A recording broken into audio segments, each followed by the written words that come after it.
means that you are not in class, and that can affect you. So even if you are not going I'm to... here, Christabel. Okay, good. Christabel, good that you're here. Oh, yeah. Okay, all right. Were you in class last week?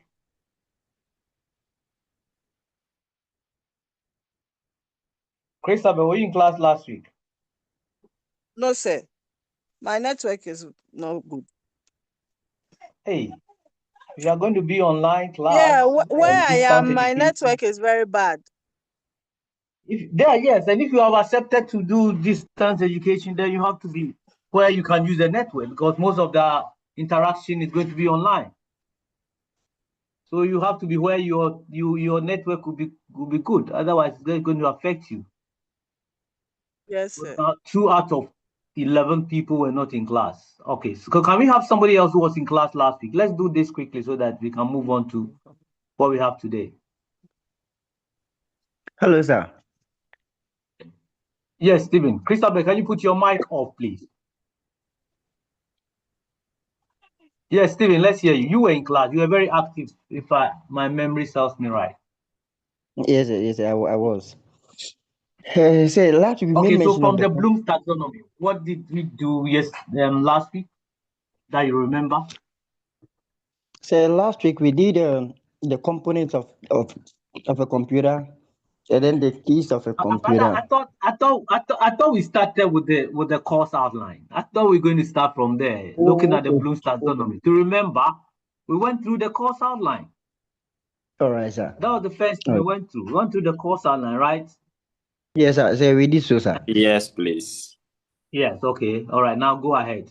Abraham, you understand where I'm coming from, where we talk about the Bloom's taxonomy? Yes, please. All right.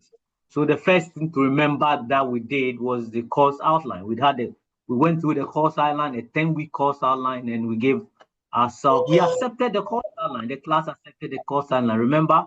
Yes, please. So, excuse me, concerning the 10-week, I revisited the timetable and I realized that it is 13 weeks, not 10. Oh, okay. Okay, yes, that's please. fine. That even makes it much better, because yes, the 10 weeks. But the 13 weeks includes the examination, right? Yes. Yes. If it includes examination, then effective teaching and learning lectures may be 10 weeks, because you also may have another 1 week for... Yeah, I think asynchronization is also there. Self-study is also among. Yeah, so you may have one week for I need to check. We will have 1 week for revision, and then the 13 weeks may also include the examination, right? Yes. 2 weeks for examination. So we still would have to make do with 10 weeks. But if there are any extra weeks, we can always make room for that. That shouldn't be a problem at all. All right, please. Thank you very much. All right. So last week we went through the course outline, and then we looked at the a 10-week program. We also started a first lesson, the first lessons, and we had. Let me share. I hope you can see the slides that have been shared now. Yes, okay. sir. You can see. Okay. All right. So this is human resource management with informatics, right? Is that right? Yes, sir. Yes, please. That's right. Okay. All right. Human resource management with informatics, and this is basic computer applications and end user computing.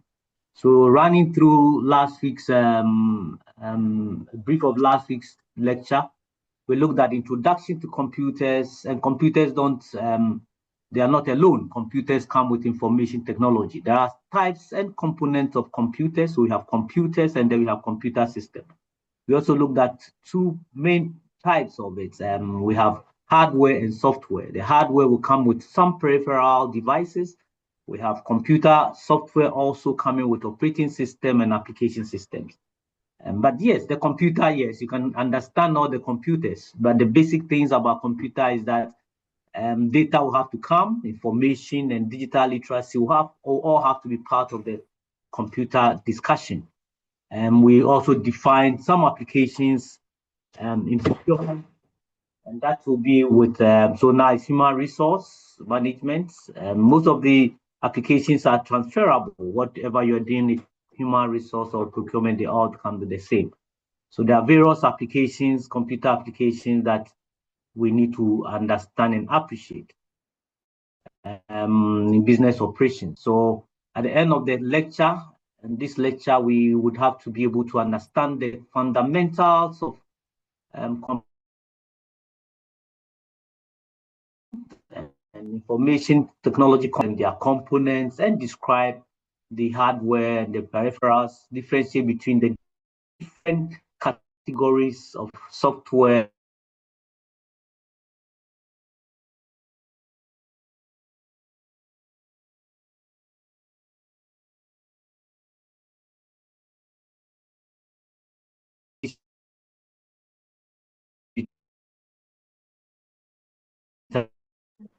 Sir, please, your network is breaking. We can't hear anything.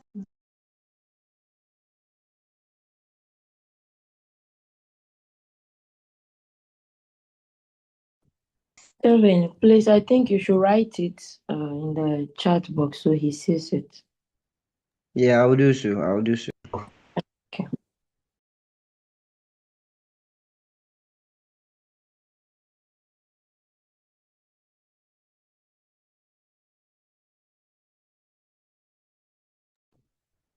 I think he went off. He will reconnect. So just wait for.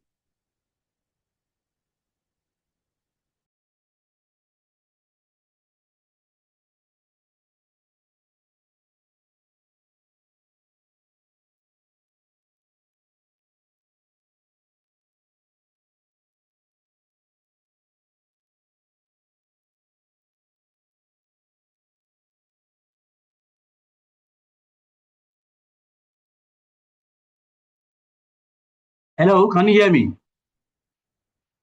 Yes, sir. We can hear you now. Okay, yeah. We also mentioned that organizations are depending on information system, which computer forms a very critical role to help improve efficiency, to help enhance decision making, reduce operational costs, and also strengthen organizational competitiveness. So to be competitive in this generation, you would have to know how to use computers. And that is what the lecture overview. Here we looked at the definition of a computer. We looked at some characteristics of computers, and the speed, accuracy, automation, reliability, and also storage capacity. Computers are also versatile. They can do a number of things at the same time. And together, these are the whole that form the basic part, interactions with at least one computer, one component or the other. We mentioned systems, a system containing a number of components that will work together to achieve an objective. So the computer is also a component. It's made up of several components and subsystems. All of these enhances the interaction among to be able to achieve a specific purpose. As if systems must be interconnected with other systems to enhance their functionality and reach their potential. But computers did not just come. Computers had come a long way from the time that we had room-sized machines using vacuum tubes. Now we have ultra-compact artificial intelligence-driven systems. Now your phones are computers as well, and they are even more powerful than the earlier type of computers, which were very huge. There have been several breakthroughs when it comes to computers, from silicon and semiconductors. Now we have computer powers transforming from simple calculators to our global connectivity. We couldn't be here without the computers. We are here because of the power of the computers. So we define computer as an electronic device that accepts data as input, processes this data into information, and then you are using that information, store the information for future use, and to accept raw data. I'm not sure about raw, but data is raw anyway. You have to process the data, store the data, and produce outputs. All of this we've done already. If you have any question, you can raise your hand and do it. There are components, several components, the hardware, the one that you can touch and you can see, including your input and output devices, our mouse, our keyboard, the internal architecture, CPU, the central processing units, and the RAMs and the memories and all of those things, anything that you can see. But we are not doing computer science. Ours is to understand the basic use of them. Then there are software. Yes. Oh, no, Yes. no. Oh, Abraham, your mic is still on and you are not paying attention. Can you put your mic off, please? Sorry, sir. All right. There's netiquettes. There's etiquettes in the physical space. There's netiquettes in the digital space. So whenever you are online, you need to appreciate that others are also online. And then we will get there when we will do netiquettes and etiquettes. So data, so these are the four basic components of computers, the primary components or elements of a computer, the hardware, the software, the data, and then the liveware. So the liveware, you and I, human element that controls and interact with the computer. And then when we are able to get the information required, we can use it to make decisions, or we can use it to, we can make it help us to achieve our objective. Yes, Beatrice. Beatrice Sefa, your mic is on. You want to say something? Is Beatrice Sefa here? Your mic is on. You want to say something?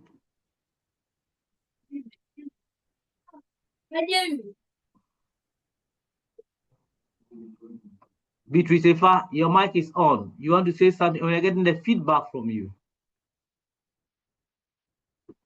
Sorry, sir.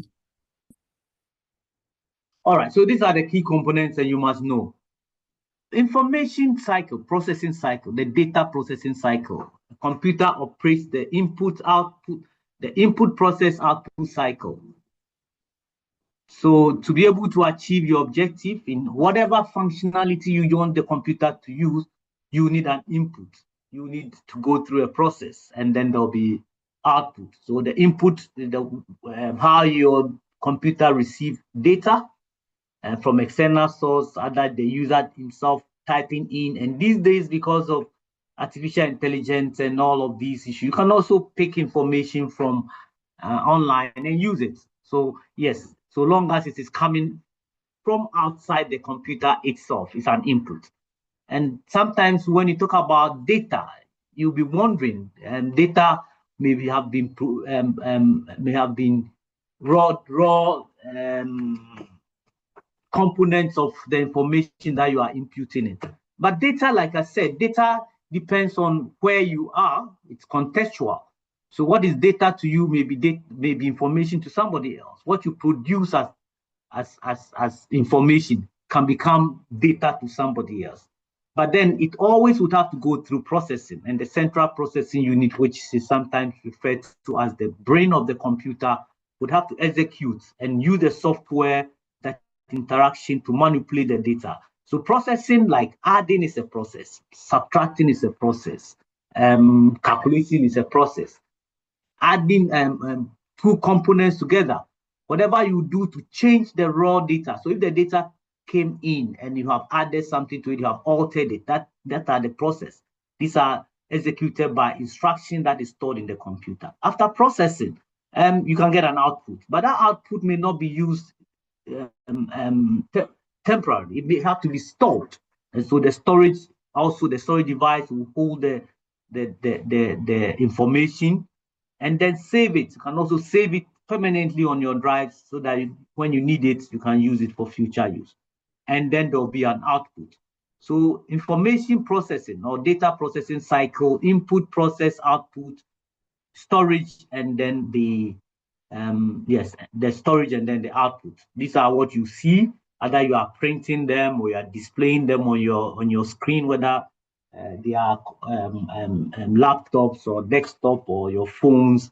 You will see what the processed data has become information. So yes, there are fundamental concepts of computers as well. human beings, there are two types of information actually. Human beings, we understand analog. Analog means that there are no breaks in whatever we are saying. So as I speak to you, when I mention the word foundational, I'm not spelling the words. I'm not spelling the letters, I should say. I'm not spelling the letters. I'm mentioning the full word foundational. But computers do not understand the concept of the analog. Computers use digital. So digitals are the binary systems, and that was fundamental level. We look at computer being encoded in digits. So binary digits are zeros and ones, is either on or off. And then these are translated into the computer. So computers also have what we call the translators. And somebody enters the classroom and starts speaking Arabic. You do not understand Arabic. Yes, if you do not understand Arabic, no matter how long the person speaks, it is data to you. Data is something that you don't understand. Somebody would have to now translate the Arabic language to the English language. So the same way when we interact with computers, the computer don't understand the use machine language. They don't understand the analog. Human beings use analog. Computers use digital, zeros and ones. So there are translators in each computer that would have to transfer or change the analog into digital. And then it's like encoding and decoding a message. So these patterns will help everything that computer does, handling from the keyboard the keys that we press on our keyboard to the graphics that are displayed. All of them must go through the information cycle and get transcribed or translated either to the computer to understand and use. But these are done in microseconds, so we don't see. But that is what it is. The computers are machines, and machines understand machine language, which is in zeros and ones. We also look at a computer as a system. Systems are made up of components. Components have number of components coming together. And application software are also components because they have various types, various sizes that come together. So no matter how expensive you buy, no matter the functionality of a computer, without this application software, you can't use it. We are here because there's Zoom. Zoom is an application software. We are using PowerPoint. PowerPoint is an application software. But before we came to Zoom or to use the PowerPoint, you had to start your machine. So when you start your machine, the machine will have to boot. And the processes of booting are done by the system software. So there are two types of software. System software that help the resources of the computer, including even the application software to work. So when you click you start the power button and they start booting, the computer, the system software would inform the computer that you are ready to use. So the hardware, all the hardware will be ready, your memory, your hard drive, your keyboard, your mouse, everybody will be ready to work. And it is when you start engaging so clicking of a button and typing all this information will depend on the system software. So know the difference between system software and sometimes operating system software. And then the applications are the one that we are using, either you are going to on the web, you're on social media platform, you are testing, you are doing presentation, all of these are the application software. All right, any question? We did all this, I'm running through this to get us back, since you guys were not ready to tell us what you have to do. So yes, any question, any additions, subtractions, any comments?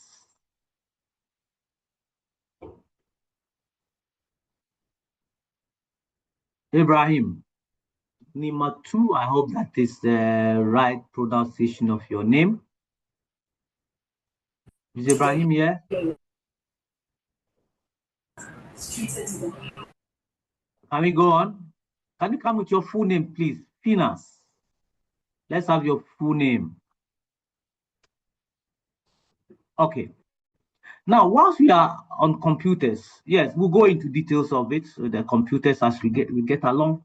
But computer has become part of a bigger concept called information technology.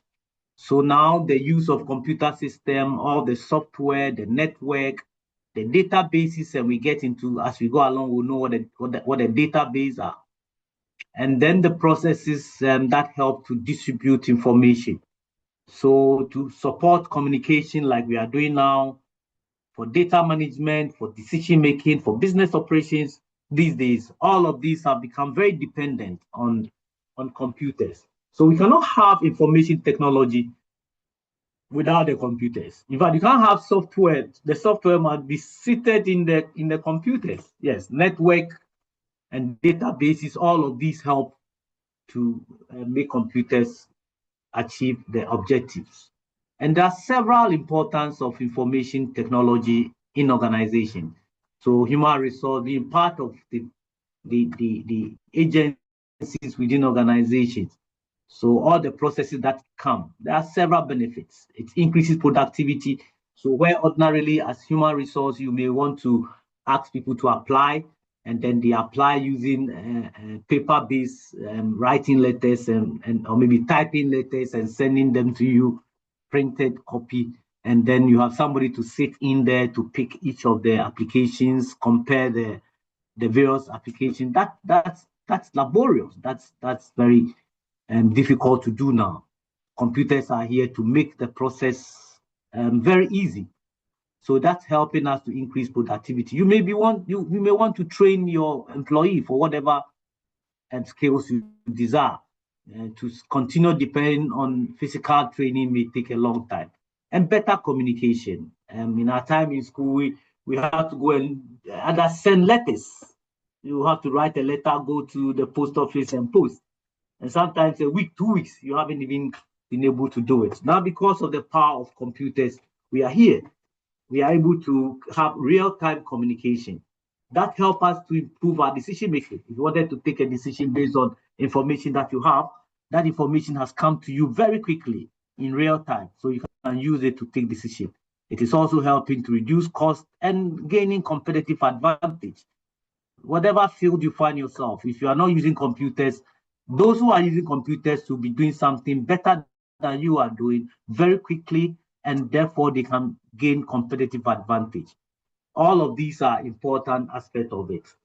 There are transactions. So there are several types of uses of computers, transaction processing system, where you do daily activities. So in the university, our transaction processing system is teaching and learning. So our lecture is part of the transaction processing system.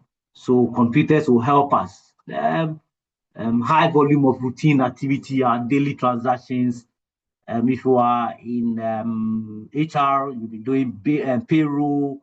And if you are in marketing, point of sale activities, all these are what the organization is actually doing. But apart from that, we have other platforms within organization that is centralizing all the various transaction processes into integrated core, where business functions, accounting, HR, supply chain, all of these are on one platform, and it will help prevent silos. We'll go into details about data silo, which is very expensive, data redundancy, and the rest of them.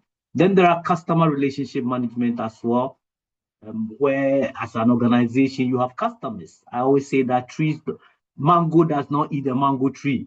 The rivers don't bring their own water.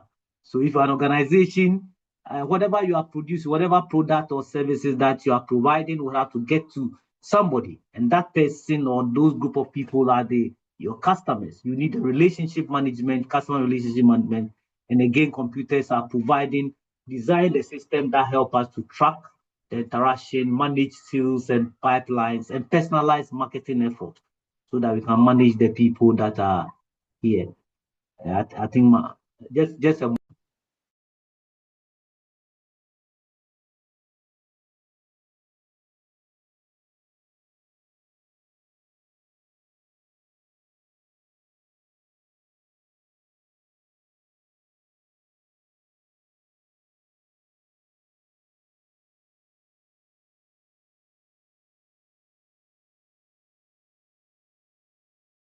needed to stop the boy from playing ball. All right. So yes, and Apart from that, we are now going to management. So we are compiling all this. So we talked about transaction, we talked about transaction processing, we talked about enterprise, we talked about customer, and then there are management information systems as well, which is helping middle level managers to monitor performance and this decision support system. We'll go into details of all of this. This is to let us know uses, how computers are being used. You need decisions. Remember, we said that you can use computers to take decisions, but the decision would have to depend on analytical tools. You are combining both the data, internal data, the market trends, on all of these to help managers to solve complex problems. There are structured and unstructured problems. We'll look at it into details.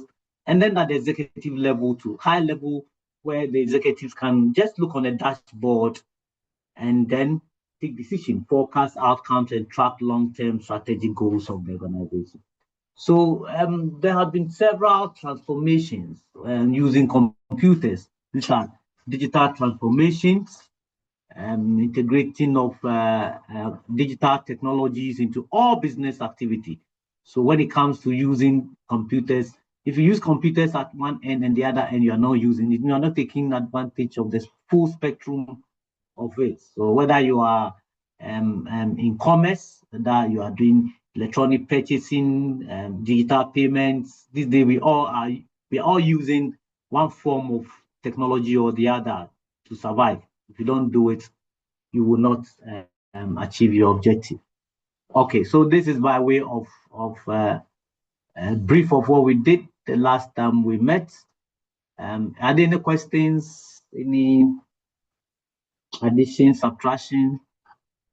I don't think we still have. How many are you in the class, Abraham? 18. And there are only 18. So there are more than 6 who are not here. Have you found out why they are not here? Have they given you any yes, information? So those who are currently not here are police officers who asked permission. The permission came this morning, so I was waiting to convey it to you. That's why. All the six of them? No, please. So how many gave you excuse? Two gave me permission. So 4 are still outstanding without telling us that you will not be able to come.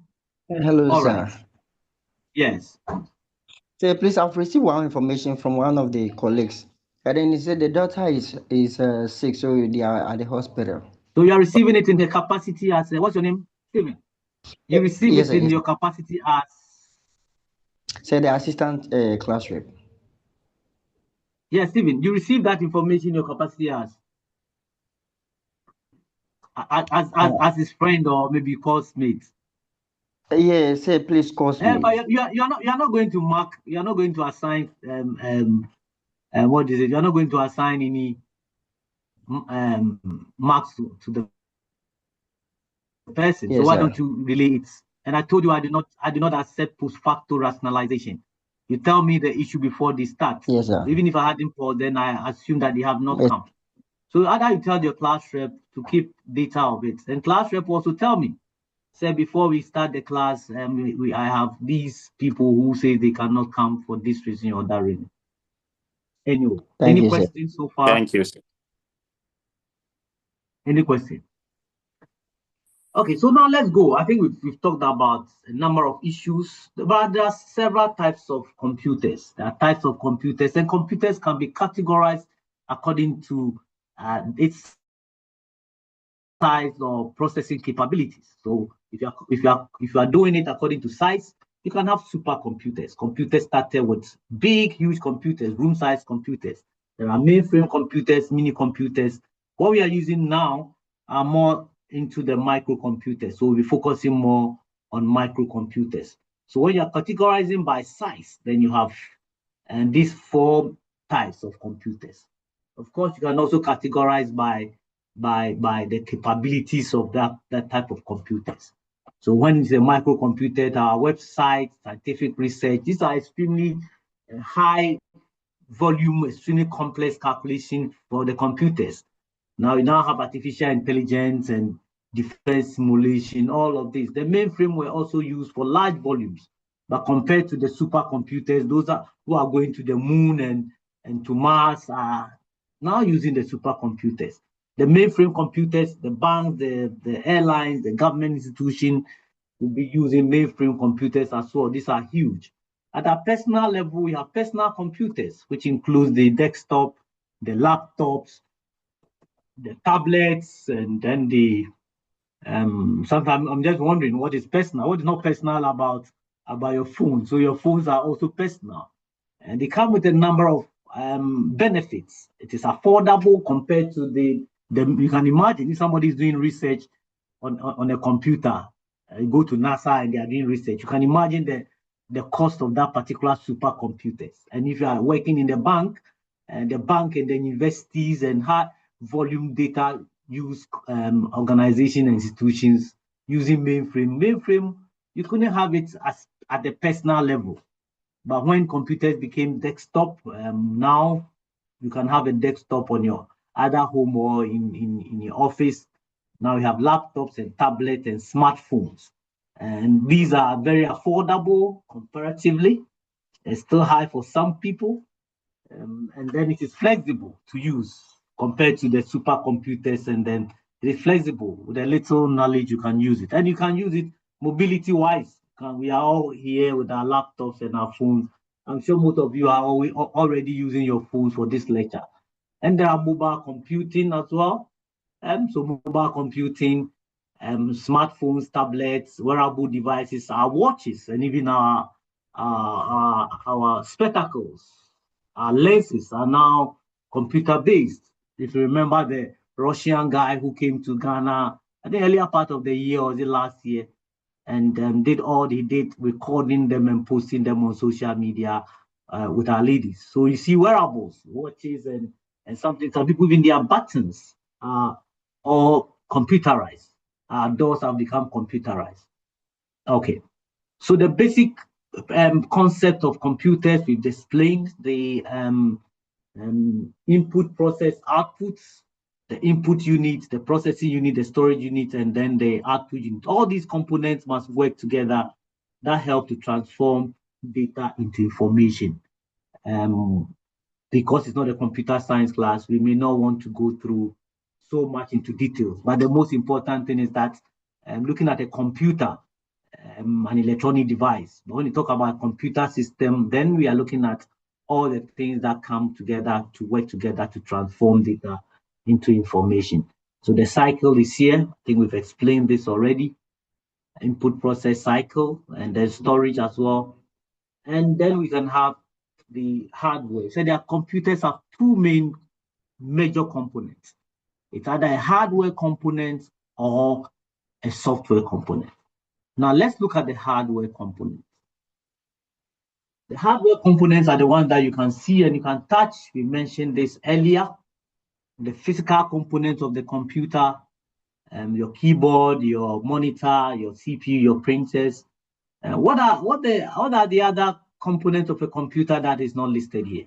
As part of the example, what are some of the computer components that is not here? Yes, Anthony.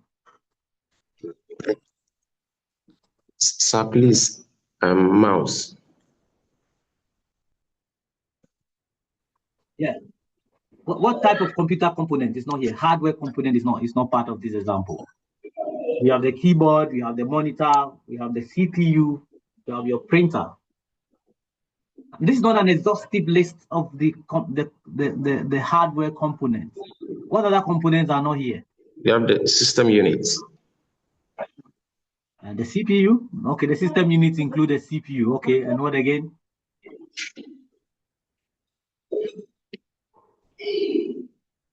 Sir, please, I think the speaker. A speaker is what? The speaker is not part over here. Okay, there's no speaker here. Okay, there's no speaker here. All right, okay. What again? That was Stephen, right? Anthony, Yes, sir. Yes, sir. More? Sorry, sir. Hey, Anthony, I'm sure your background is not conducive enough for the lecture. So please, can you hear me? Yeah, we can hear you. Yes, I was mentioning system units as a hardware Yeah, component, sir. Okay, system units as part of the component. Within the system unit are other units in there. We just talked about the central processing unit, but there are Okay. other components within the system unit. And what's the system unit? What's the system unit? And you have your phone. Don't. You have your phone, and we are researching. So go online and get us the definition or the explanation of it. What we know is important to be here, but most importantly, what we can research and find out. Yes, Queen Fabiana. Good afternoon, sir. Yeah, good afternoon, Queen. Please, per what I'm saying, it's saying a computer system unit is the main enclosure that houses the core internal component of a desktop computer. It contains critical hardware like the motherboard, the CPU, RAM, and storage, while excluding peripheral devices like monitors, keyboards, and mice. Okay. All right. Thank you very much. And this is coming from where, academically speaking, you need to give us a reference of where you picked this from. Please, I Googled it. To Google, from Google. Okay. All right. So Yes. system unit is houses the other components, including the CPU and then the motherboard. There are buses in there. There are memory chips in there. A number of things in when you open up a computer. So that is what, and I'm sure that you've all seen the inside of a computer. So the peripheral devices not being part of it inside the computer, the CPU houses all of this. There's a motherboard that every component of every hardware of the computer sits on, and then we have connections, that communication lines that help the computer components to work together. If they are isolated, they cannot come together. So you have the central processing unit. This is the brain. Some people call it the brain. Others think that it is the most important part of the computer. I don't know. Do you also feel that the CPU is the most important part of the computer? And you can also find out. I mean, you can research right now and tell us. Go online and research. Is the CPU the most important part of the computer? Musa Gafaru. Is the brain Sir. of the computer? Is it the most important part of the computer? Yes, Gafaru. Yes, sir. It is. You agree Yes, that the sir. CPU is the most important part of the. Okay, so you Yes, have sir. to tell us the reason. Who think that the CPU is not the most important part of the computer? Who thinks that the CPU is not the most important part? Okay, so if you all agree with Gafaru that the CPU is the most important part of the computer. Okay, so why? What's your reason for thinking that? Yes, Anthony. What's your reason for thinking that the CPU is the most important part of the computer? Yes, sir. So, sir, please, the CPU is the most important because all other hardware components are connected to the CPU, helping the computer process to work so well and smoothly. Not so sure if all others are connected to the CPU. I think Yes, sir. it is the So monitor. It is the motherboard. It is the motherboard that every aspect of the computer, every component of the computer must be connected to the motherboard. And the CPU, yes, sir. not so sure. Okay, so come with the game. What's your reason to say that the CPU is the most important part of the computer? The most important part. Yes, Abraham. Yes, sir. So according to AI. Which AI? Meta AI. Meta AI. Okay, let's hear you. Yes. So it says the CPU is the most important because it is the brain of the computer. And it is executes every instruction, does all calculations, and controls the entire processing cycle: input, process, output, and storage. So without it, the computer cannot take in any data and process it. Okay, so the debate goes on. Yes, so because the And CPU, then, go ahead. Yeah, so since it is the brain, I'm trying to bring it to the human being. So every human being has a brain. And then when it comes to population census, every other person is counted except for mad people because their brain has a problem. So it boils down to the fact that without a CPU, the computer cannot function. Thank you. All right, so that's one point. That's also true. If you look at the process of a computer, input, process, output. So without the process, you can have your data. If it is not processed, the computer is an electronic device that accepts data as input, processes that data into useful information. So it means that the central part of the computer is the processing, the central processing unit. Okay, that's fine.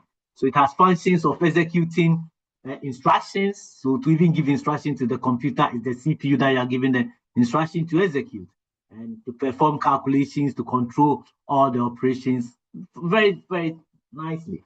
But the computer is also made up of a number of components. What other components are here?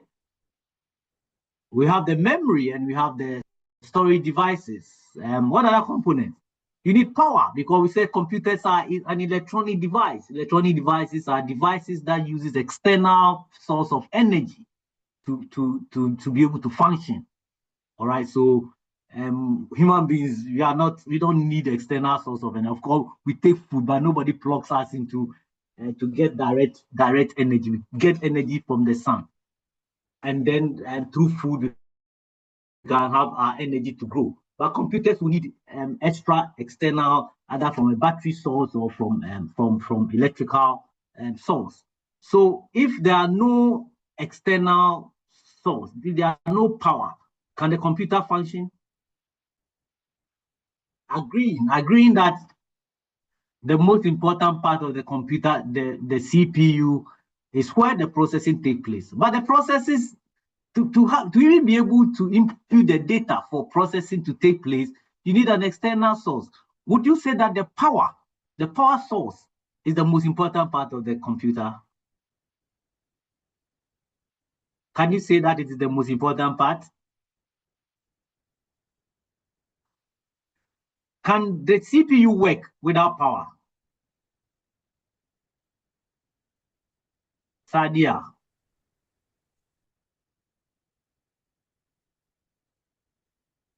Can you hear me? Yes, Abraham.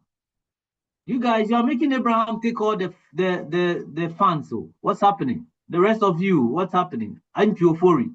Yes, Abraham. Can the CPU work without power? Okay, so I want to try.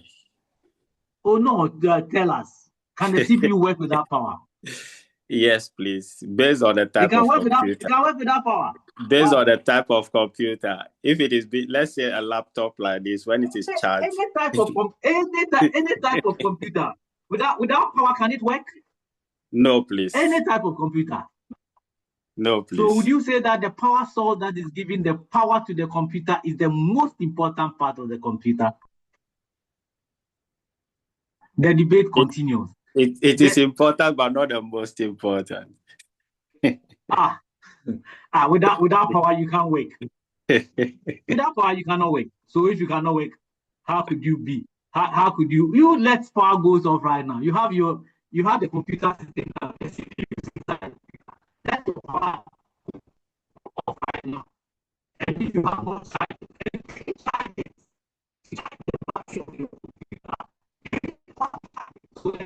Sir, please, we can't hear from you, sir. Sir, please, your network.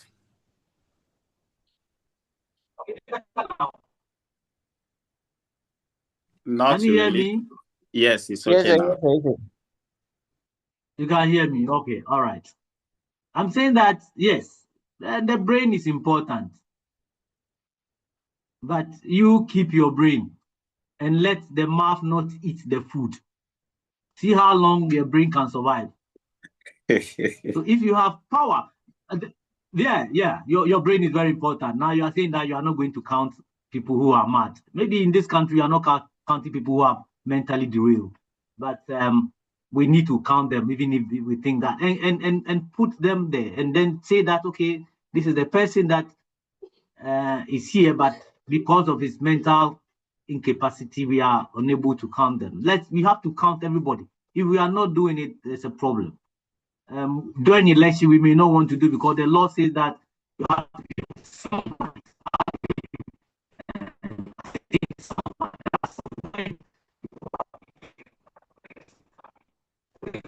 Please, your line is breaking again.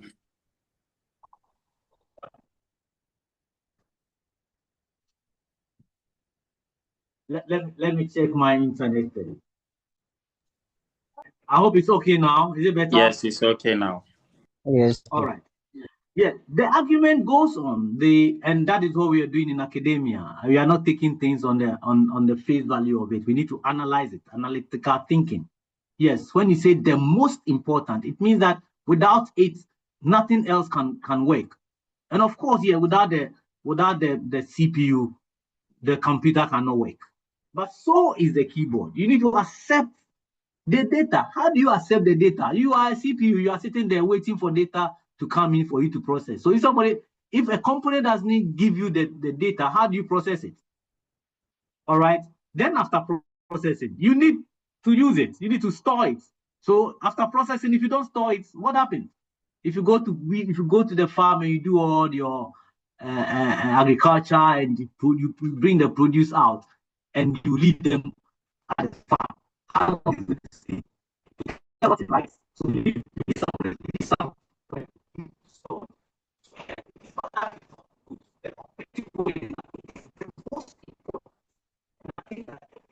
so maybe one of the most important will suffice. It will then give room for you to defend that, yes, it is one of the most important. Every aspect of the computer, every component is important. The CPU is one of the most important. The power source is also one of the most important. The mouse, all of these are important. So all we are talking about at this level is that to say that the most important will be stretching the argument a bit too far. So there are various types of memories: the ROM, which is the read-only memory; the RAM, which is the random access memory. We have the disk. We have hard disk drive. We have the SSD. We have flash drives. All of these will help us to be able to store the information. Yes.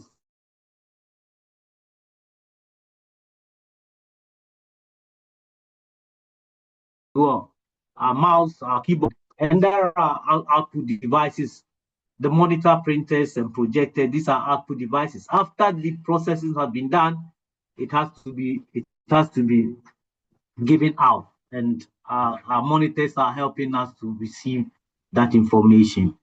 And then we have peripherals. The peripherals are devices that expand the capability of the computer.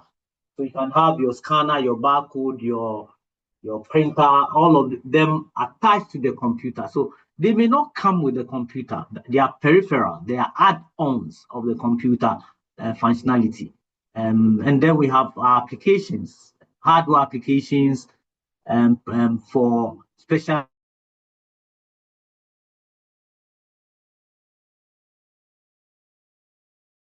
types of them, point of sales.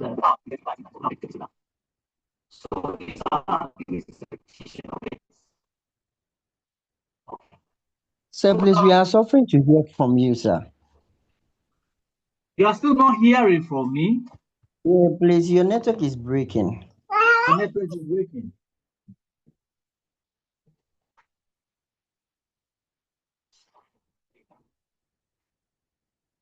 Let me check my network once again.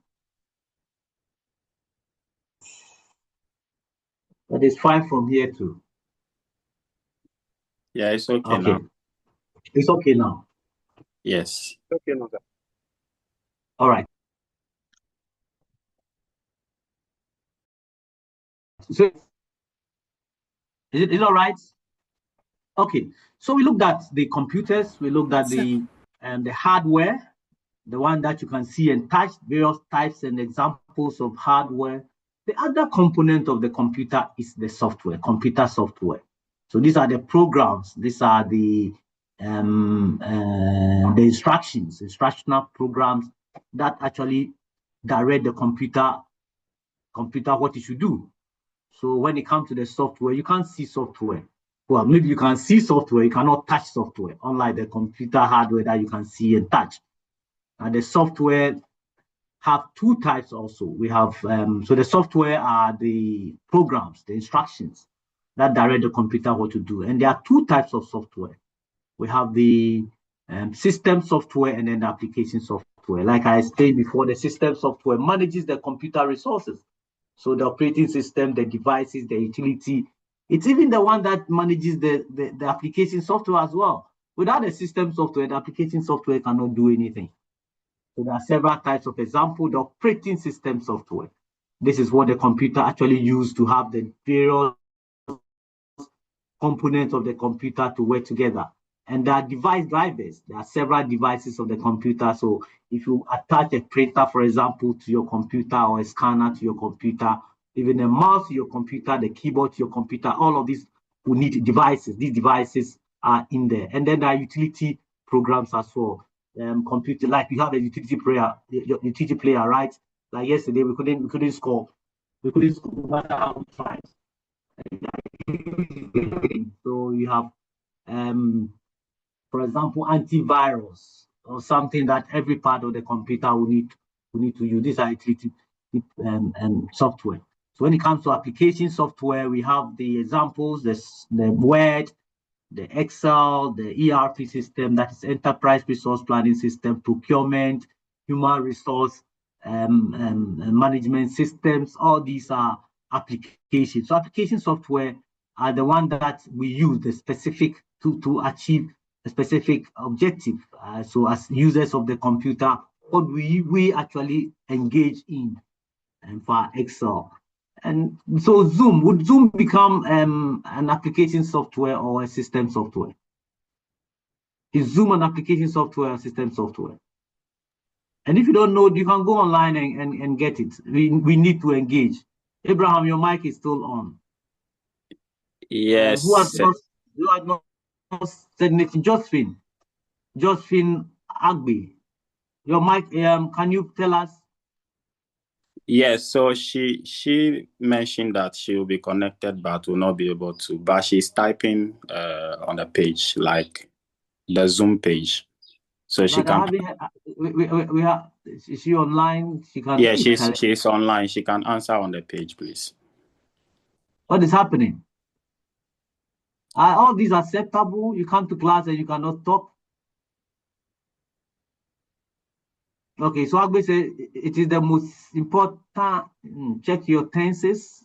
Important because without it, no computing. No, I don't get what you put there. Can somebody explain to me what he has put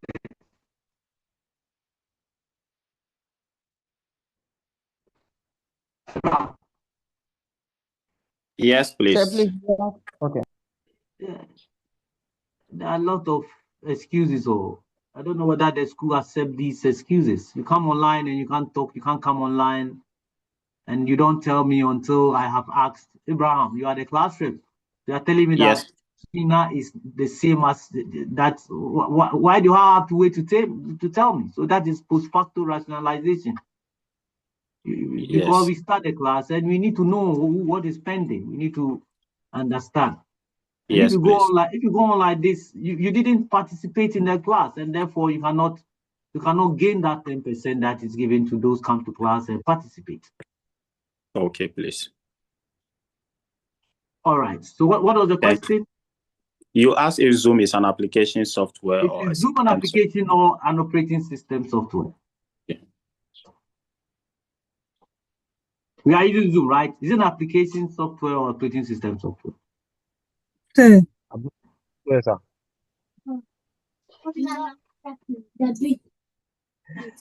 Yes, Beatrice. Sir, please. We've called it several times. You never answered. Yes, Beatrice. Zoom is what? Yes. So Zoom is an application software. Your reason is? Okay. My reason is for the one that it is a communication software, therefore it falls under the application software. So I would say that Zoom is an application. Okay. Any other? Yeah. Well, the communication software. Any Yes, other? sir. Yes. Good afternoon, Beidou. sir. Good afternoon. Okay, sir. So, yes, sir. So, it's an application software because it is designed, Zoom is designed to perform a specific task. So that is why it is an application software. So.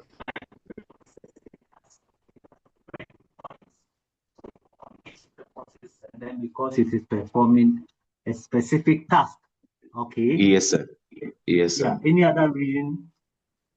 Yes. Okay, that's good. That's a good point. Yes. I saw some hands up here. Beidou, you said that. Yeah. Okay. It's an application software without. Yes, Abraham.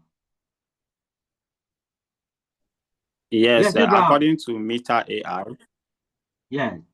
Yeah, according to Meta AI, Zoom is an application software because application software, these are programs you install or run to do a specific task for the user. Thank you. So it's performing a specific task for the user. Okay, that's fine. So that makes Zoom an application software, and that is right. And you can use your computer without Zoom. But you cannot use your computer without, for example, Windows. Windows is an operating system software. If the computer, and you can't even put on your application software if you don't have operating system software. So it is add-ons. It is something that you yourself would have to add, and it is performing specific function. Windows is performing also specific function, but those functions are not user specific. It is a system specific. It is the computer system specific function. So without the operating system, the mouse cannot work. The keyboard will not be able to work, will not be able to communicate. So for the various components of the computer to work, the various hardware components, you need an operating system software. Then for a person, a user, to perform specific function, typing for Microsoft Word, Excel for calculation, ERP for enterprises, procurement system, human resource system, all of these are things that you have to now install for the specific use of the computer. Comparing that to an operating system that manages the hardware and the software resources. So you have Windows, we have Linux, we have Mac OS, you have Android. All these are operating system software. Without the operating system software, the system software cannot work. So these are very important matters that you have to take cognizance of. There are functions of the operating system. So memory management, the file management, the device management, security issues, and processing management. All these are enabled by the operating system software. So we looked at operating system software, looked at application software. There are also cloud-based softwares. So software that are within the cloud system. Yes, Zoom is also part of the cloud system. So cloud-based system delivering software over the internet. So our Google Workspace, now we have Microsoft 365 compared to the Microsoft earlier versions of it, the SAP, Ariba, all of these have extra benefits, accessibility, cost saving, scalability. Yes, all these are on demand.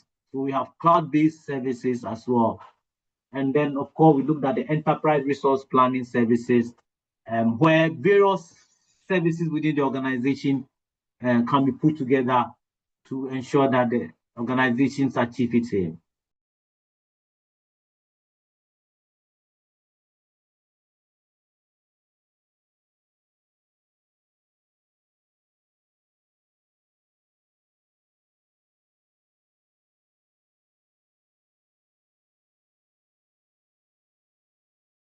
Enterprise softwares are also part of the application software.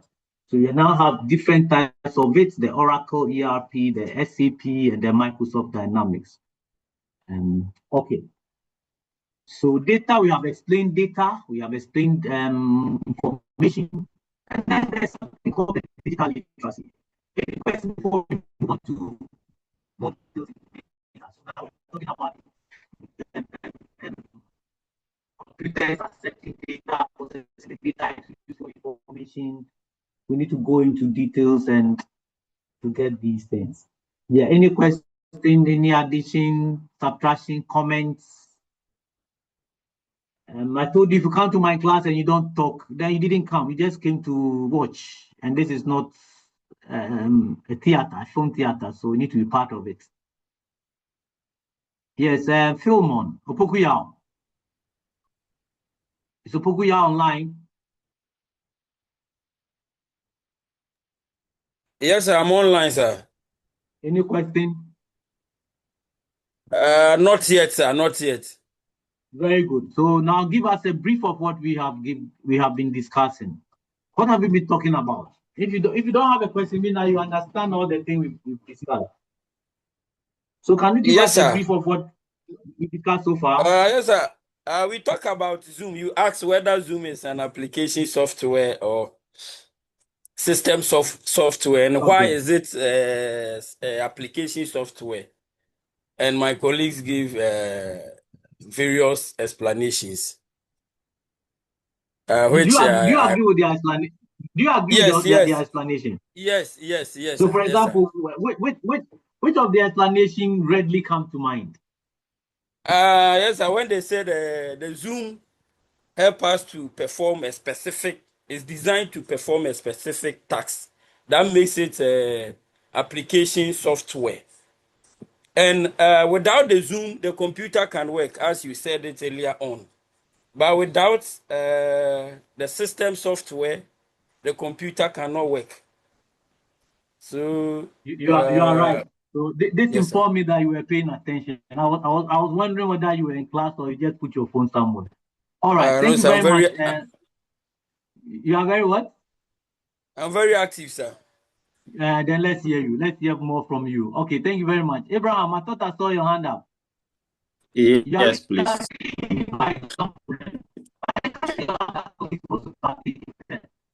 Please, the line is breaking again. When you are saying we go to the Last Supper, you will not be part of it. Yes, Abraham, let's hear you. Please come again. I said, go ahead. I said, encourage your other colleagues so that they can also partake in the Last Supper. Okay. Encourage them to speak. Yes, please. Thank you, sir. So I was coming to ask the Zoom application software and then the system software, which one is most important? My concern is the word most important. Both are important. Yes, please. Both are important. Both are important. To say most important. Of course, without Zoom, there are other platforms that we can still be using. Teams are here. We can use other platforms to communicate. So if the communication you want to share PowerPoint, for example, to speak, there are various platforms that you would. It's important for what we are doing. But my worry, my concern is when you use the term the most important, like you're home and you want to find out whether your father is the most important or your mother is the most important. Both are very important. And to say the most defeated, that means you are ranking them. But without one, the other cannot also be there. You cannot be a father if there's no mother. Neither can you be a mother if there's no father. So to say the mother is the most important or the father is the most important, then you are comparing things that are not comparable. Without the Zoom, the machine can work. So you really don't need Zoom. You need a communication platform, and there are several communication platforms that you can use. But if you have an Android, if you have an Android phone, for example, you can only use Android application system, Android software, Android system software. All right, because the system software is Android. You cannot put iOS.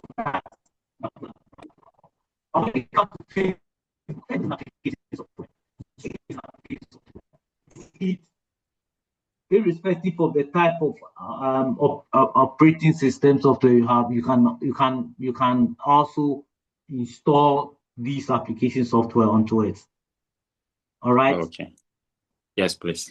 All right. Thank you, sir. Okay. We've mentioned this. We said data are raw facts. So data is singular and plural at the same time. They don't have context. Data do not have context. Somebody will say data, you don't understand data. You cannot understand data. Data must be analyzed. But when you have processed the data, so when you have your barcodes, you have your IDs, you have quantities, these are numbers, these are data. It has to be converted into information. So when you process the data, it becomes meaningful. So now you can now go into the system and say, okay, these are the performance indicators, and this is the result. This is what we have been able to get. So monthly supply performance report, information report, material, managerial decision making. These are information that you can use, that you understand. So from data, you go to information, to process data into information. When you have information, you have knowledge. You cannot use data alone.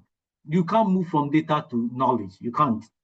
You have to process it. And when you have processed the information, so there's a hierarchy that illustrates data, information, knowledge. Of course, when you have knowledge, then you can now take decisions. So you have wisdom to take decisions.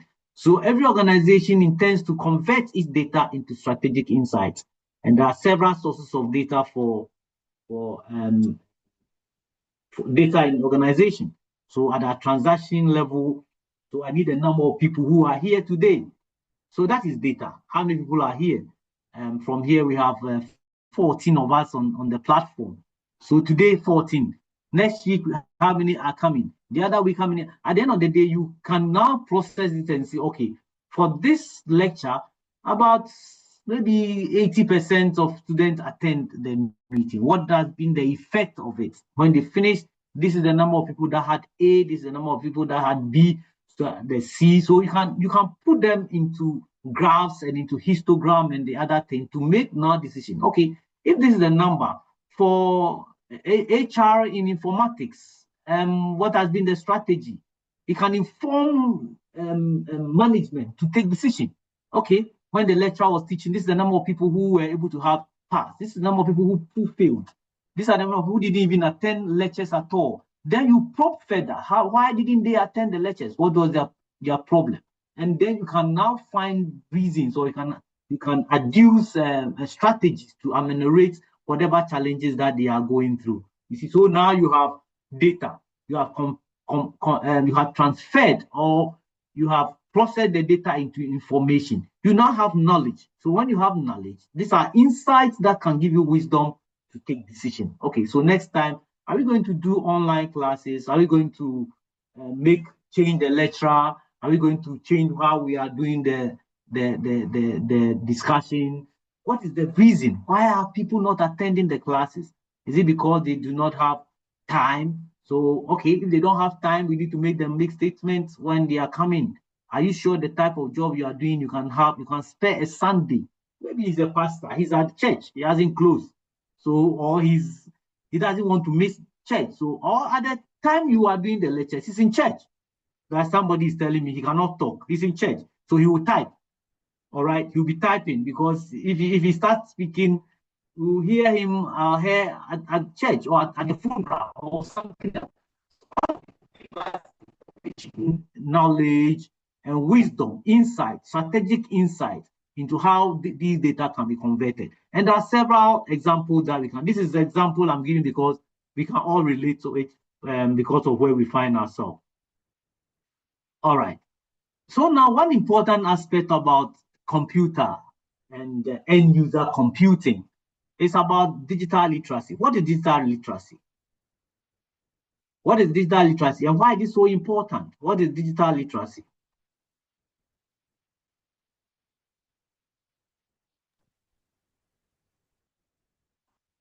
Has Musa spoken? I don't remember Musa speaking. And Ibrahim Nimatu, or is it Nimatu? What is digital literacy? Matthew. Why is it important?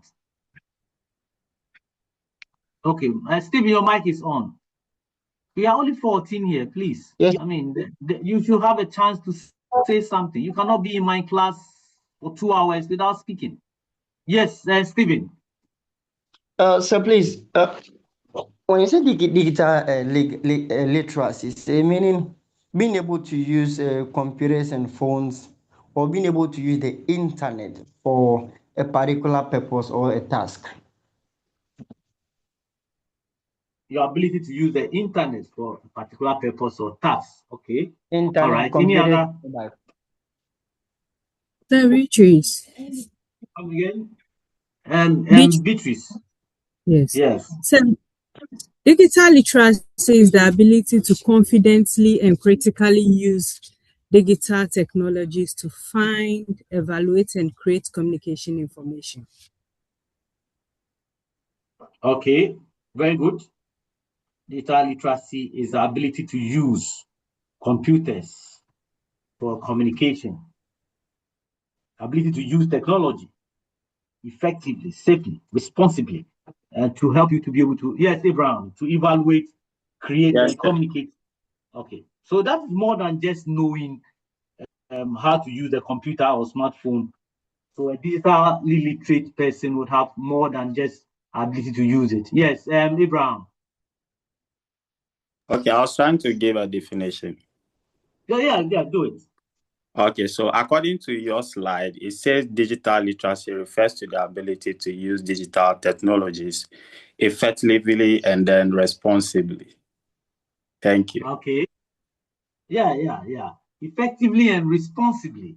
Responsibly means that, yeah, people use it irresponsibly. There are several ways that you're going to use, people use computers or digital platform irresponsibly. And we'll go into it when we look at the challenges, the advantages and disadvantages of using computers. So you need to be able to search for information. So when I pause and I ask questions, I want to see the level of your digital literacy. So long as you are on this platform, we already literate. And when it comes to the need to also communicate, you have to use computer for content creation and also be aware of your cybersecurity issues. So you need these skills and you must be able to evaluate information critically. So the fact that you have read something online or doesn't make it a fact. So yes, the AI that will use, the AI itself is telling you that they can make mistakes. So you have to apply the human sentiment as well. So digital literate person must be able to evaluate information critically. So find out the accuracy, then the authority. So I always ask, where is your source? So if your source is making a mistake, and your source can make mistakes. I mean, these algorithms were created by human beings, so there can be mistakes, and they are still learning stage. The currency of it, how relevant is it at this time that you are making it? How the currency is its immediacy. How relevant is it? How objective is this information?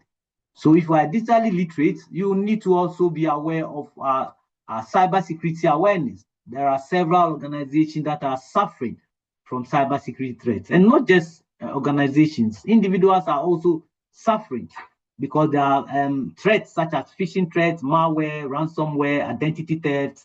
Okay, so all these are important. What is phishing? What is phishing threats?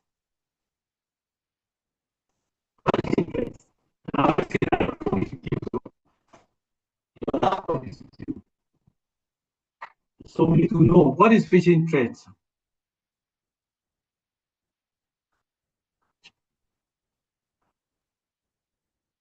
Yes, Ibrahim. This is about the umpteenth term I'm asking of you. Number two, are you in class or you are also somewhere you cannot speak? Yes, I'm in class. You are in class. Let's hear you. What is a phishing threat? You have your phone, so tell us. Go online and tell us. They are still doing research.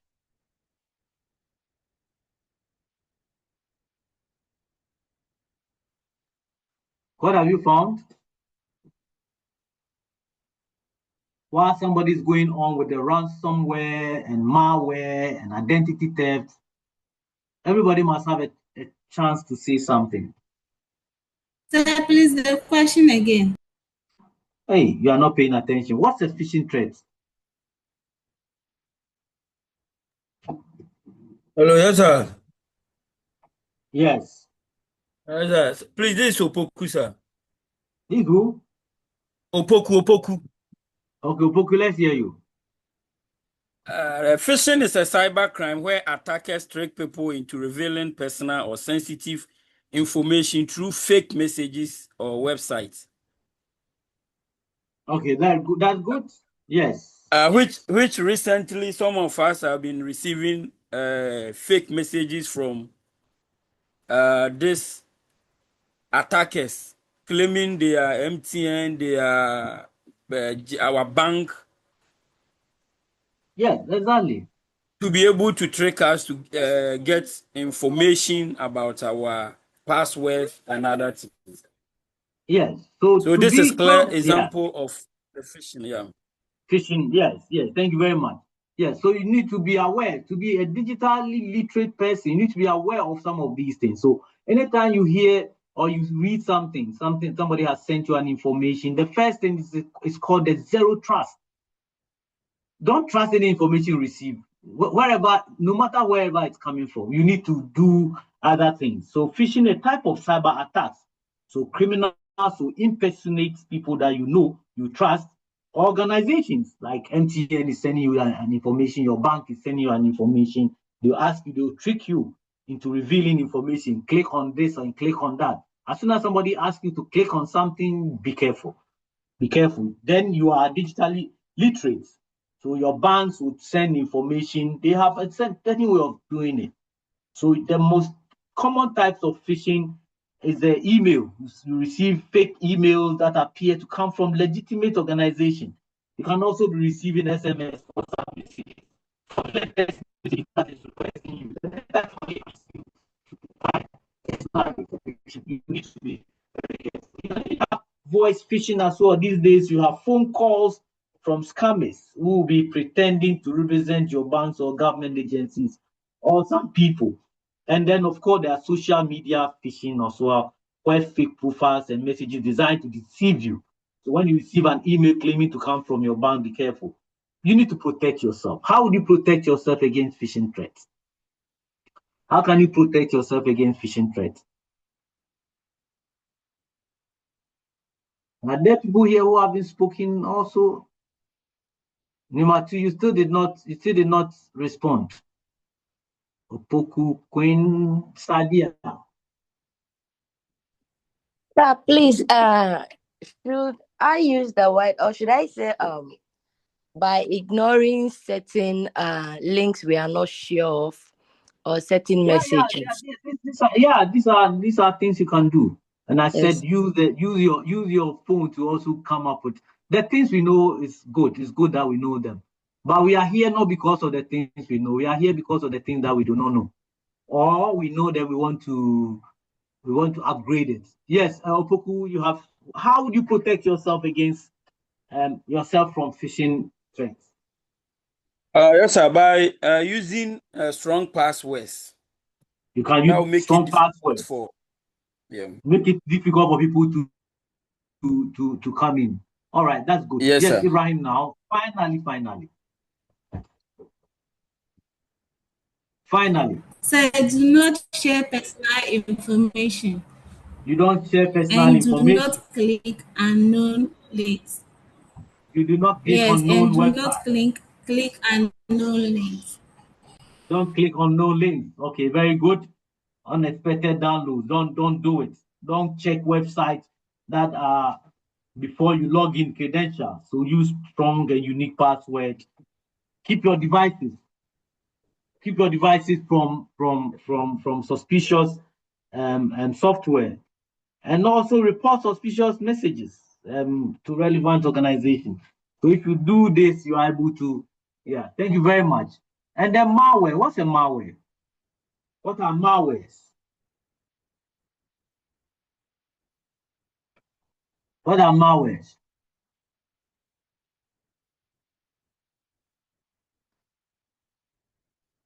What are malwares?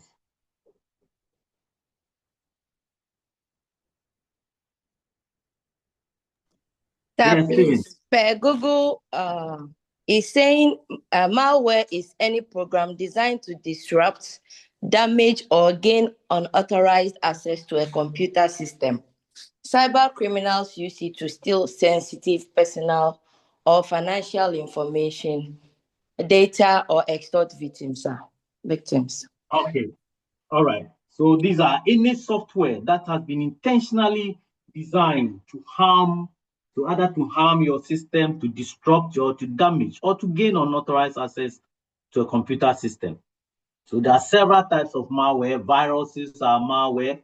They can attach themselves into legitimate files and programs and spread when those files are executed. You have worms, you have Trojan horses, you have ransomware, which is encrypting files or lock a device and demand payment. So ransom, they have hacked your system. They are asking you to pay.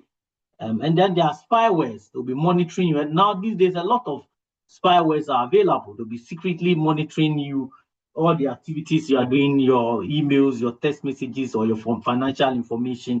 There are also adwares. Adwares they display unwanted advertisements and they track users and their behavior. So we also have to be careful how we handle ourselves. And your identity, you can have identity theft also. All of these are part of the issue that are confronting some of the challenges of using computers. Okay. In supply chain and in other applications such as, yes, Abraham. Yes, sir. Please. Your time is up. I want to ask a question. Yeah, please. So are there measures to put in place where maybe you mistakenly click on these malwares and then you realize that it is not safe for your computer or your device? Yes. That at the end of the day, it will not affect your computer or your system. Yeah, there are various strategies to prevent malware infections, individuals and organizations. So you need to adopt some before you use the computer itself. You need to have, because you are computer literate, you need to have some strategies. So you have to install, for example, an antivirus or anti-malware software, and also keep it updated. Sometimes, yes, you install the machine come with some antivirus software on it, but they give you some time. After 1 month or after 3 months, you need to update them. So keep it updated, and then keep operating systems and applications also updated. You have to install security patches regularly, and then you must avoid clicking suspicious links or links that you are not so sure of. They are not so sure of the link, so don't even open it. Just ignore it or delete it completely from your system. You receive a message on your email, you are not so sure where this is coming from. You just have to, and then you need to download software from trusted websites, because somebody has sent you, and we've all had that. Somebody sent you a link purportedly to give you some information or to show you something. You don't need to click on it. So use strong passwords. Now we have multi-factor authentication, and then there are firewalls as well. Individuals will be able to use it, so that can block unauthorized. So when you are at the university, for example, you're using university Wi-Fi, you should be assured that there are firewalls that prevent other unauthorized access to the network. Therefore, you don't even receive it. And they need to be backing up regularly, because the files can be restored if malware. So use scan drivers. That these days we are always using pen drives. Using pen drive and all of that, as much as possible, limit the use of it. And then account details as well. So we have administrators, and we need to educate ourselves. Going through this process is also part of the education that we are having, using to avoid malware. Now we become more literate when we come to So these measures can help you to reduce the risk of malware infections and then can help you to protect. So when it comes to this issue, prevention, like any other thing, prevention is the most important thing. Here I don't have any there are no controversies. Prevent it.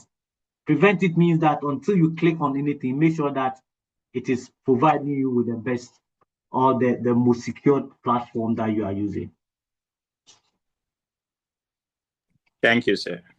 Yeah. Any other?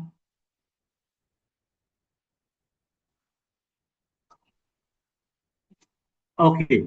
Now, emerging technologies. Whilst we are at it, whilst we are looking at computers are not alone. And the traditional way of looking at computers and using computers for our daily activities have moved. Now, there are emerging technologies. Several technologies are shaping and reshaping how supply chain, for example, or human resource is going on. We have artificial intelligence, blockchain, Internet of Things, robotics. All of these are enabling organizations to become, they have become indispensable tools in modern organization. So understanding computer system, understanding software application, digital literacy, and information management, these are foundation.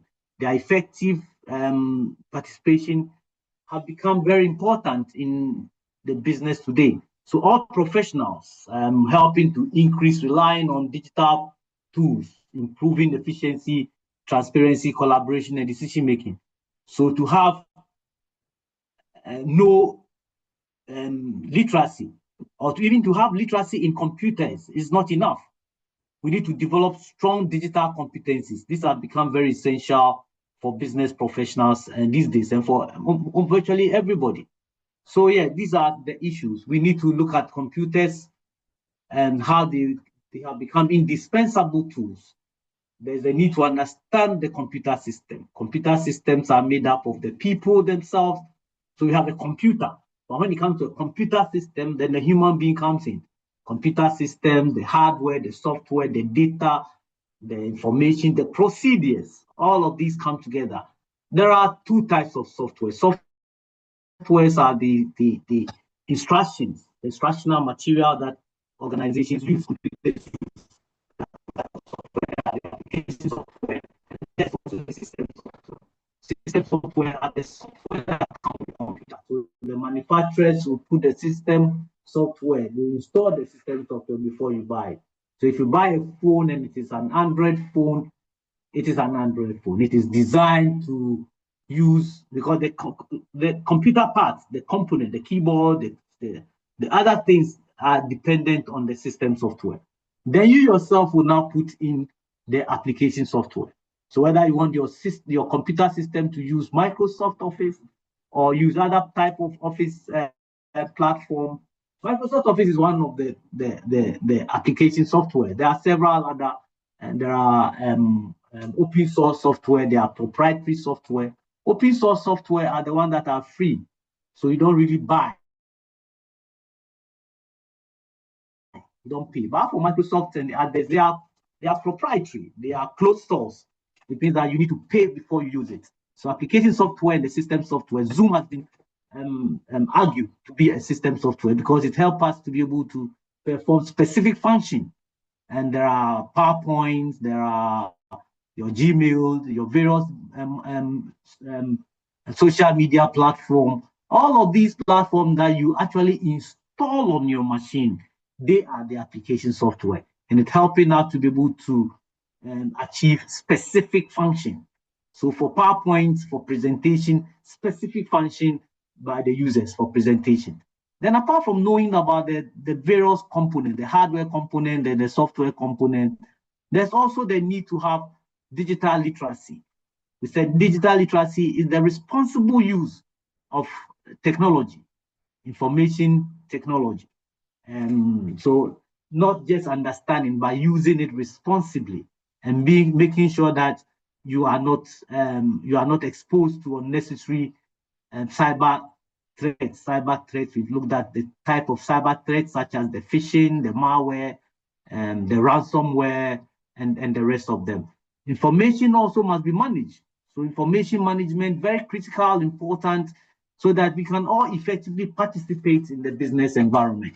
So for professionals, whether supply chain, human resource people, lecturers, educationists, market people, everybody now, it's relying on information technology, right? Relying on digital tools to improve efficiency. So to become efficient in this modern time, you need to use information technology. To use information technology means that you are using computers, being part of the component of information technology. It will help us to be transparent. So when you need transparency, and everybody needs transparency, collaboration, and you must take decisions strategically, strategic decision depending on data, raw facts that doesn't have a context, that cannot be understood, must be processed. And the computer is the one that to process the data into information. When you have more information, you have knowledge. When you have knowledge, that moves on to strategic decision. Therefore, develop a strong digital competencies for future. It is very essential to understand the foundations and fundamentals of information systems, computers, and all its peripherals that can help you to achieve your objective as an individual, as a corporate citizen, wherever you find yourself. So to be good here, especially in this school, you are doing human resource with informatics. That is a strong indication that understanding information systems, understanding computers in and out. Of course, we are not doing computer science. So we are not going to remove computers and assemble the computer, but we need to understand everything about the computers and how we can use computers to achieve our organizational objective. All right, so this is our conclusion part of it. These are some references. There's a book by Lorden and Lorden, Management of Information Systems, Managing the Digital Firm by Pearson, and that has a lot of more information. Please go online and get that book and then read. And of course, there are various sources that we can also use information computers. Go online. All these generative AI can give us. Google has a lot of information. Anywhere that you can get the information. But once you receive the information, know that compare and contrast. Have group discussions on the issue. I'm sure that you're on the same platform, and let the conversation continue. Okay, thank you very much. Any question? Any additions, subtractions?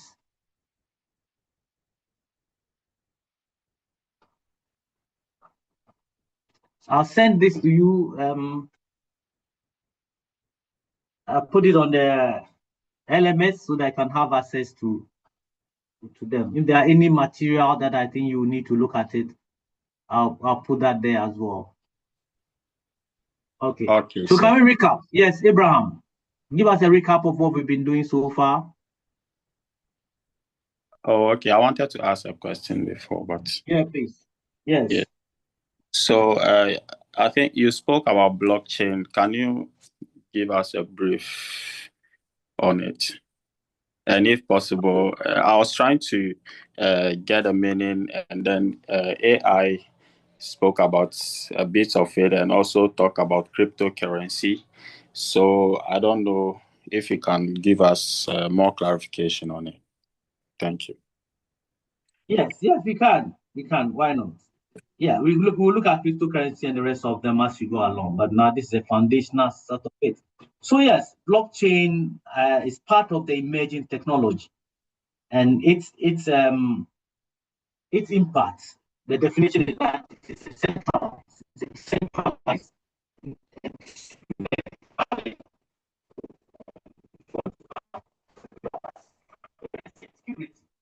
very important aspect of it.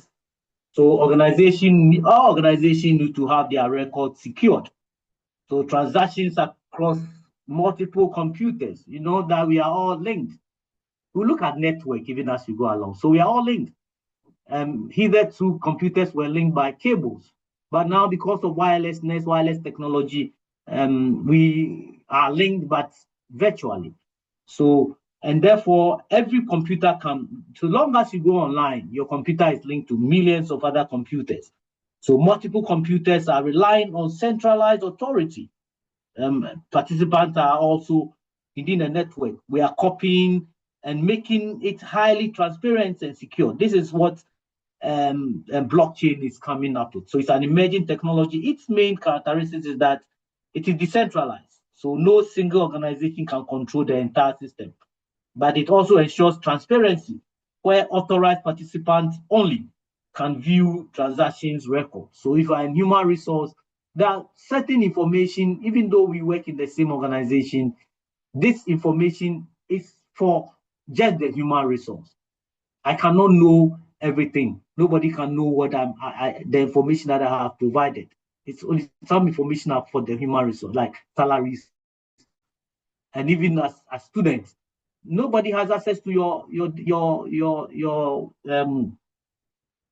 grades, apart from your lecturer who gave you the grade. Nobody else can have access to your grade. You are the only one that will have access to your grade. And the lecturer can have access to only the grade that he has given to you, not everything. So this is where blockchain is coming up. It's also an emerging technology. And then we call something immutability. So once the data is recorded, you cannot change it.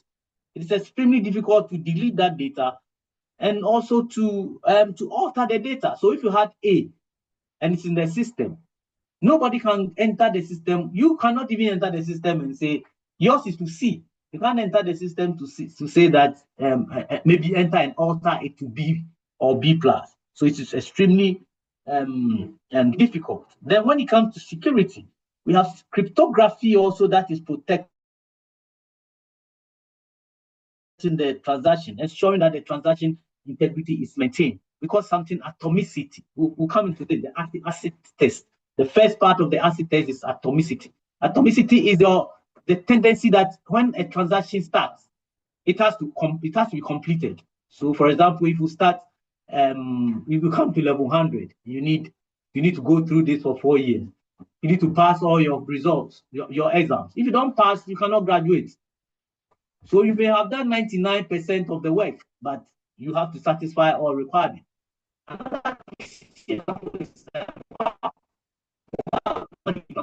Mobile money interoperability, mobile money.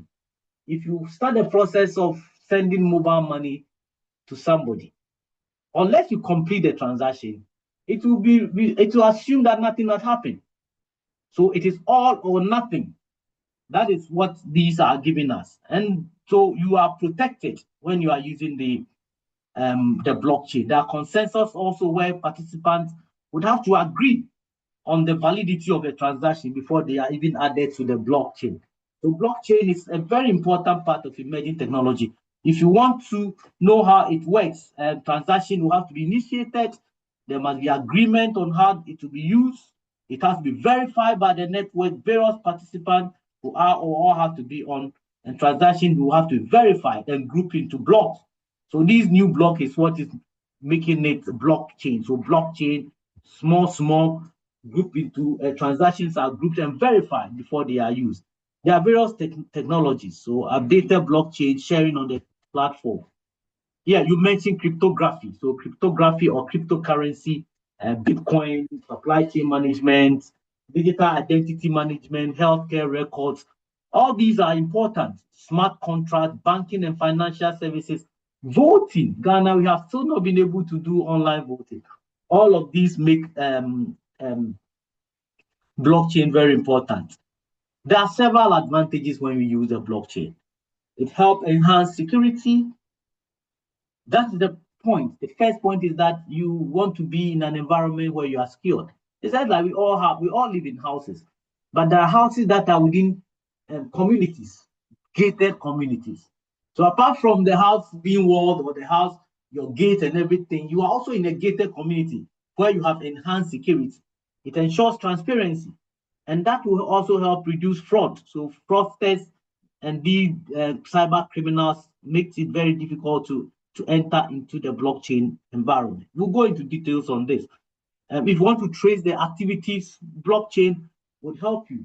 And then this reducing transaction costs. But of course, there are disadvantages. These are coming in the subsequent lectures, but because you have asked, there are disadvantages. There are scalability issues, there are energy consumption issues. There's also regulatory uncertainties. In Ghana, we have the Data Protection Act.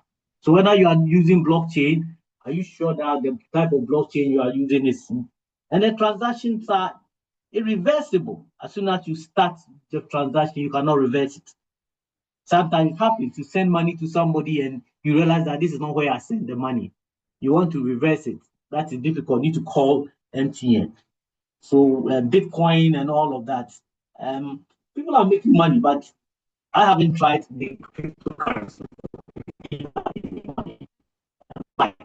and all of that. I haven't tried before, so I do not have personal experience or advice. So cryptocurrency is a secure, decentralized technology that helps us to be able to record, to share data transactions in a transparent manner.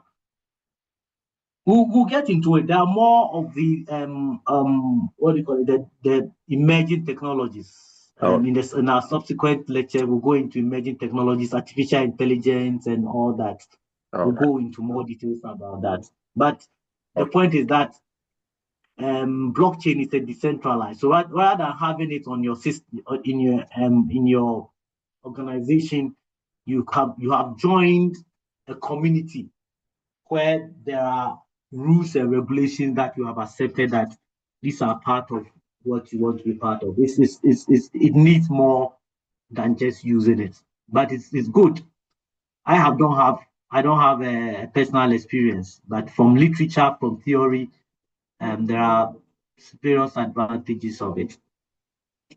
Okay, so the key lesson we have done today, we have looked at computers, we've looked at data, processing data into information.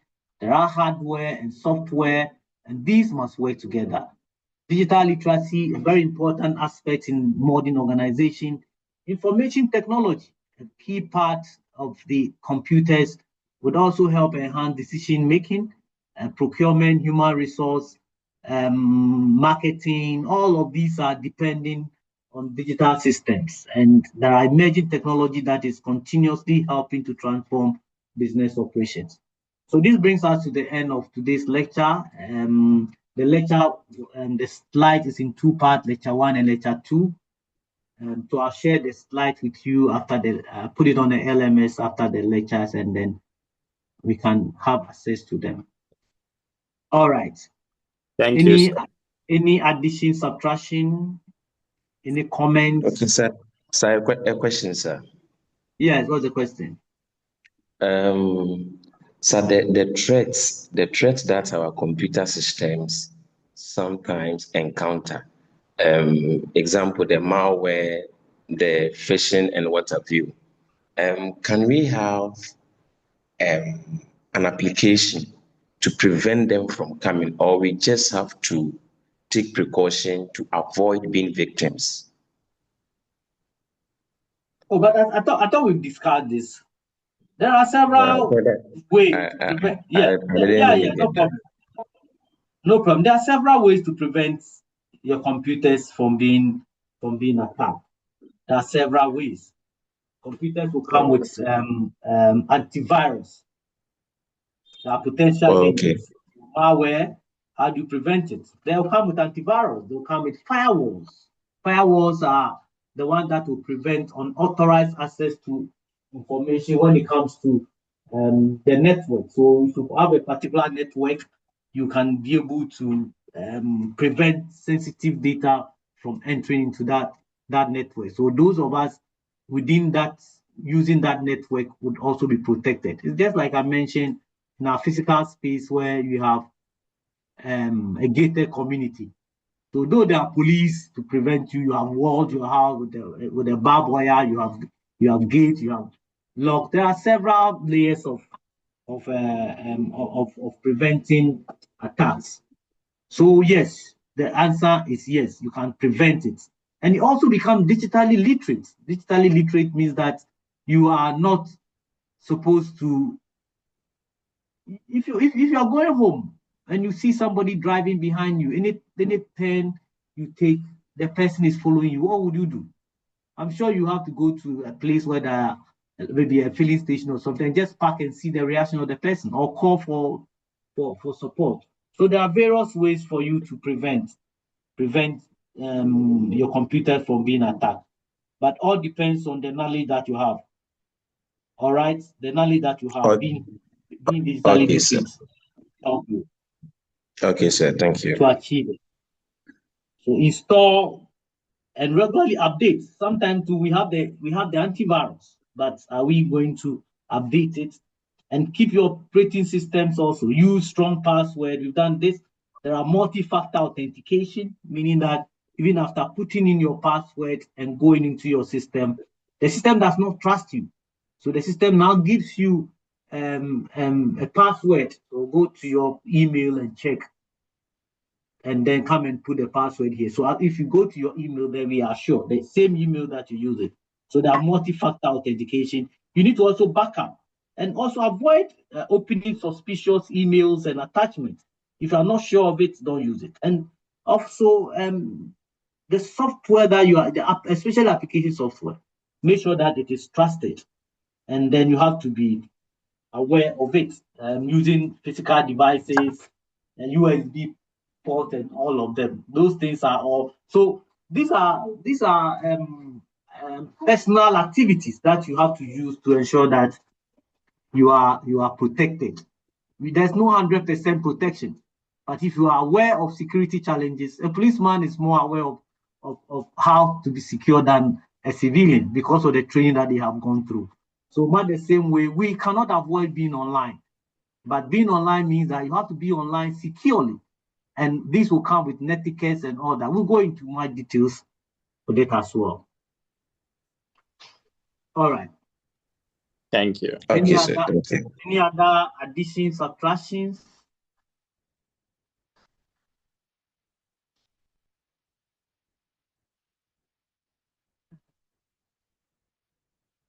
Okay, Christabel, did you speak in class today?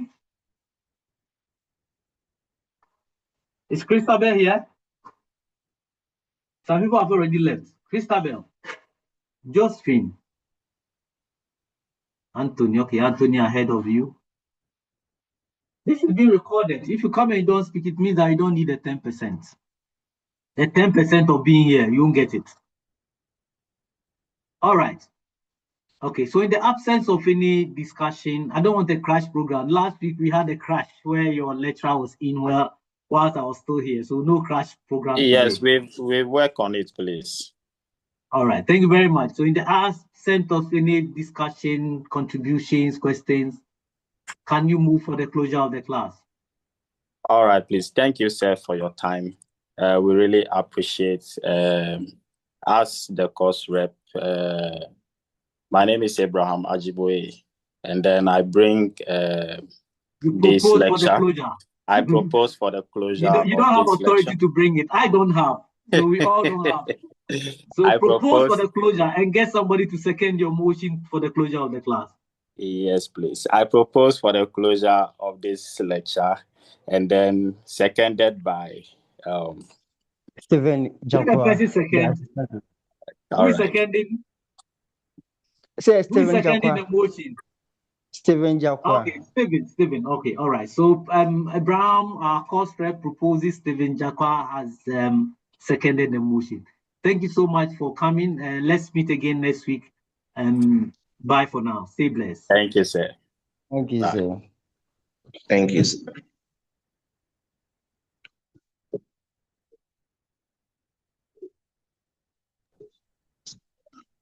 All right. So as discussed, our next lecture begins at 3:15. So let's get prepared. Thank you. All right. Thank you.